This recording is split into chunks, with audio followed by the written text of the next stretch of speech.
What he's screaming is, you who have no money, come. What he's saying is, your poverty is not a barrier here. Just come. And so maybe you experience feeling of helplessness and desperation. Maybe you, like many, feel like you're too messed up for God to do something. And maybe you've received Christ and you seemingly overcome that, but in your heart, you're still struggling, wondering if God can love you. Maybe you've been molested as a child. Maybe you've had a domestic violence, a raggedy husband, or an adulterous wife in your life. Maybe you've suffered a rough divorce. Maybe you've had daddy issues like me.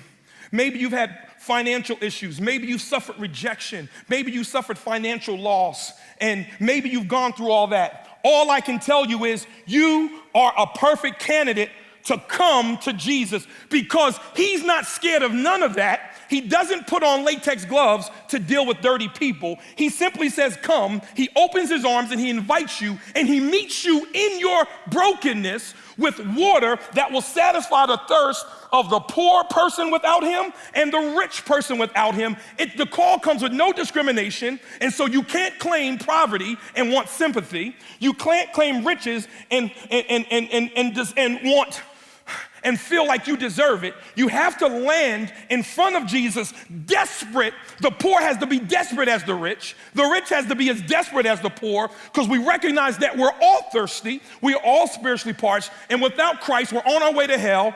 But he has a fountain filled with his blood that is filled with blood from Emmanuel's vein, and if we come, we can find nourishment in him. We can find fulfillment in him. We can find a home in him. We can find a father who doesn't have expectations of performance like some of our fathers. We can find a husband that will love us when we're lazy and legs are hurting and too old to wheel around. We can find a God who looks at your mess and considers your mess, still loves you, knows your secret sin, knows your nasty sin, and he's not scared of you. He still embraces you. He still loves you. He says simply, not a whole bunch of get yourself together, go get your hair did. He don't say that. He says, just come.